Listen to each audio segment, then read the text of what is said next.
Hey y'all, and welcome back to We Seek Summits. We are jumping back into our Essential Oil Spotlight series today to discuss the oil thyme. It's time. It's time for thyme. It's finally time to discuss thyme. Okay. Now that we have that cheesy pun out of the way, so I know of thyme from my garden, right? Mm-hmm. It's a seasoning that used in what? You think with salads meat things, and salad and, things, yeah. A lot of flavor, kind of sweet aroma. A twiggy little plant, kind of like rosemary, yes. but with very small, teeny leaves. And actually plucking them is quite annoying when you cook with them. But if you need to do it, grab the stem and strip the leaves. Okay, but the oil, so we have this very potent oil thyme, which I actually think smells very different from the herb, kind of like basil. So we do use this in cooking, but this is a very... So, I mean, even from here, I can smell it. A very strong, very potent, almost astringent, almost kind of burn the nose hairs if you get it too close. So I would inhale from a distance. Yeah, so this is an oil that you want to dilute. It is irritating to our mucous membranes and our skin in its neat form. Now, you can definitely use it and recommend using it topically, but just make sure you dilute it. And then if you're considering using it with children, dilute it even more. And it's because of the thymol. You know, thymol is like 60% of this oil. It's a phenol, and phenols love to react with things, and so we don't necessarily want that reacting with our membranes of our skin and irritating them. We want them for the supportive benefits we're trying to use the oil for. So just real quick, topically, aromatically, and internally. So you can use this all the ways, and even internally, consider dilution. You know, if you're going to put it in a veggie cap, add a few drops of like olive oil or some other oil to dilute it, just to make it a little easier on the lining of your stomach. So this is such a powerful oil, and we're just going to say all the anti-things. We can't necessarily say all the words after, but if you think anti-something, it's probably this oil. This oil is going to be great at killing the stuff that we don't want. So I usually pull out thyme when we want to support respiratory health. If something's going on, it's a great pairing with grapefruit. We'll rub some coconut oil on and a little bit of thyme and a little bit of grapefruit, or if it's something we're dealing with for a while, I'll kind of make a little pot of it and rub that on to support respiratory health. It's also great if you're doing your steamy showers or like a steam tent, but again, don't get too close. You want, kind of some distance there with the steam.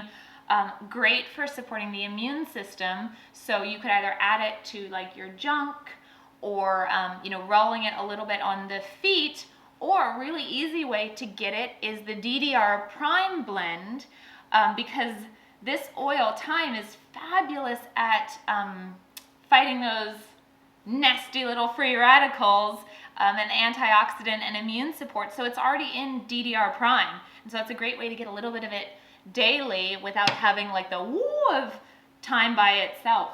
And we forgot kind of the intro things. doTERRA sources it in Egypt and Kenya. It grows well in kind of a hot, dry climate. Spain, right? Spain. Thank Kenya, you. See, that's why we do it together. And Spain. Kenya and Spain grows well in a hot, dry climate. It's distilled from the leaves mostly. It is a flowering plant, but it's still distilled from the leaves. And I guess it's got some other cool chemistry. Tell us a little bit about, you talked about thymol, but tell us about the rest of the... So thymol is, it's named after thyme, right? And then you have carvacrol, which is another phenol. So again, really strong phenol chemistry with this oil. Carvacrol, we probably talked about in our oregano video. So if you want to watch that one, you'll kind of understand why that's such a good phenol as well. And then we have monoterpene support here, so cellular support. Again, that's why it's in the DDR Prime, but it's that parakynine monoterpene that's the main constituent. There's also some alcohols and some sesquiterpenes that kind of round out the oil, a little bit of beta-caryophyllene. So yeah, it is great. And and I think as Jesse said, it's kind of the anti-oil. So it's very, let's just say cleansing.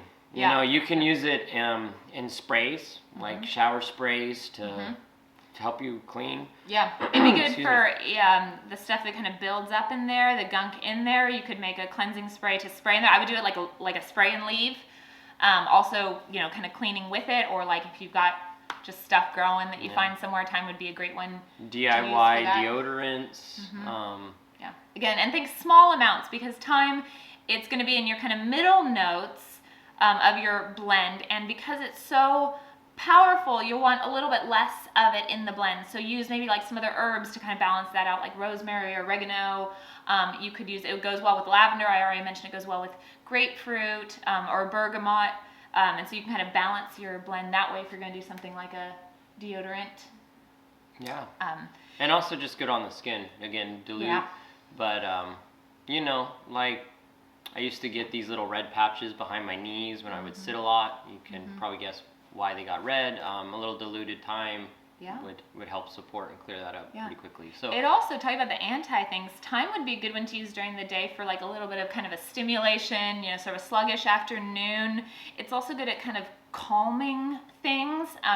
So it's really interesting how oils work, because we normally think of lavender or, you know, petitgrain for sort of those calming, but thyme is actually one that it can stimulate but also kind of soothe, you know, just some stress or anxiousness, as well as be kind of a little pick-me-up in the afternoon.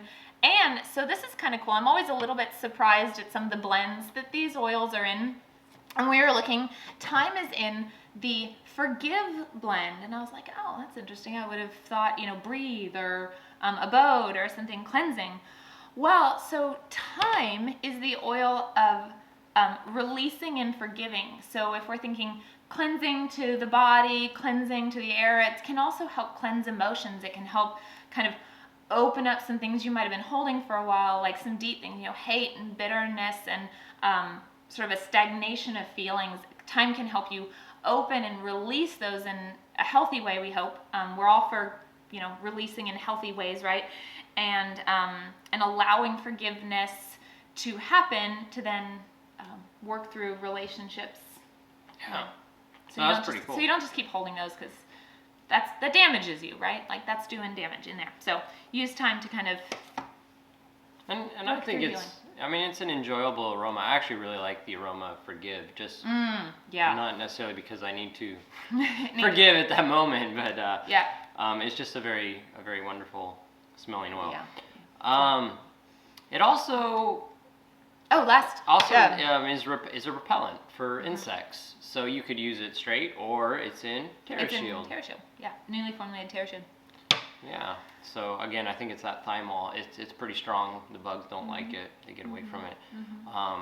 And I guess you could cook with it, right? You can totally cook with it. So we mentioned you can use it internally daily. You can put some in a veggie capsule. If you have that, I agree with Dominic. I'd try to put like a little bit more oil, carrier oil in there. You can do that a couple ways. Sometimes get like a little pipette to help you drop in, because that can be kind of messy. And then you try to pour your olive oil in and it gushes all over. So try like a little pipette, or if you have something that kind of drops the oil in. But cooking with it is a great option. Obviously, the things you would normally think, you know, things you'd go with oregano, so kind of your Italian food, meatballs.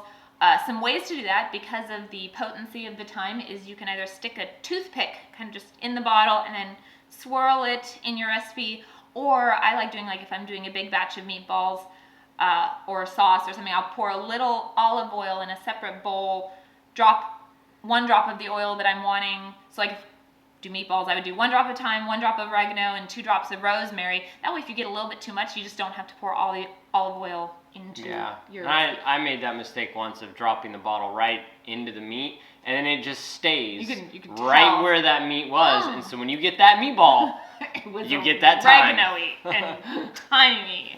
Yes. So don't do that. Use the olive oil. Yeah. And if we haven't said before, if it's something on the heat, like a sauce or something, you would pull it off the heat and mix it in at the end of your recipe. Yeah. But I think that's all the things. All the things.